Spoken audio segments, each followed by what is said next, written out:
क्या बात है? और कोई कहा तो दिखा दी सीना फाड़ के। हाँ। तागी कहारा मिलल बाटे प्यार में। वो तो दूसरी रात के डोली में सवार हो गई थी। हमरा करे जाने पार हो गई थी।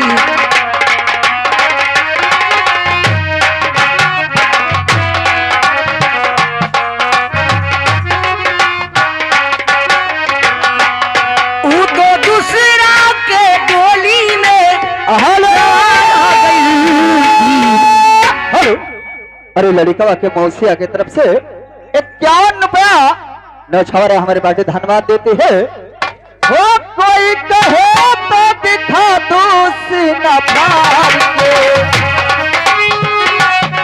ताज गहरा मिलल बात प्यार के। वो तो बस रात के डोली में सवार हो गई तीर। हमरा करे दिमाग के पार हो गई तीर। हमरा करे दिमाग।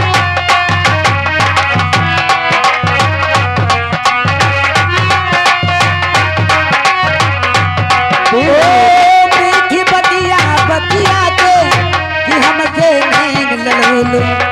कि बतिया बतिया के वो हमसे नैन लड़ोले।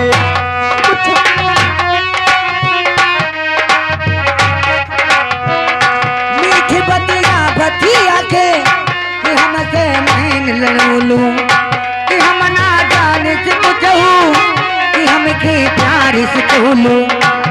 जाने पानी काला किया हो जानता ने गलतियां हमार हो गई थी। हमरा करे दीवार के पार हो गई थी। हमरा करे दीवार के पार हो गई थी।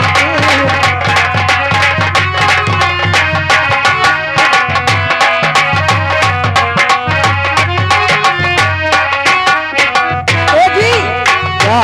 कहते हैं कि चांद को चोर देखता है बल को मोर देखता है। अच्छा। चांद को चोर देखता है बल को मोर देखता है। अच्छा। हमें बुरा जब लगता है अच्छा। जब तुम्हें कोई और देखता है। हमें लेकिन बिहार कैसे? जब हो के बिताई हमें विश्वास रहा लेना। ये होली बहुत बिताई हमें विश्वास रहल ना। कि जखली झांकी खेतिल में वो हमारा पास रहा लेना।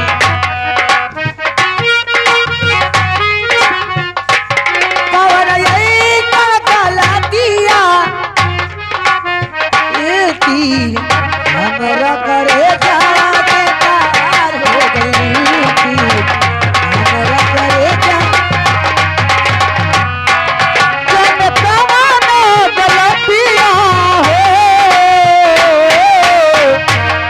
जनता ने गलतियां हमार हो गई थी। हमरा करे दीवार के पार हो गई थी।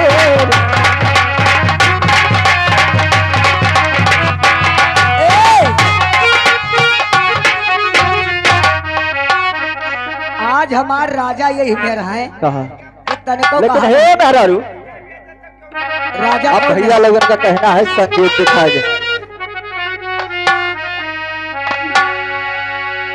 कि सैया लइका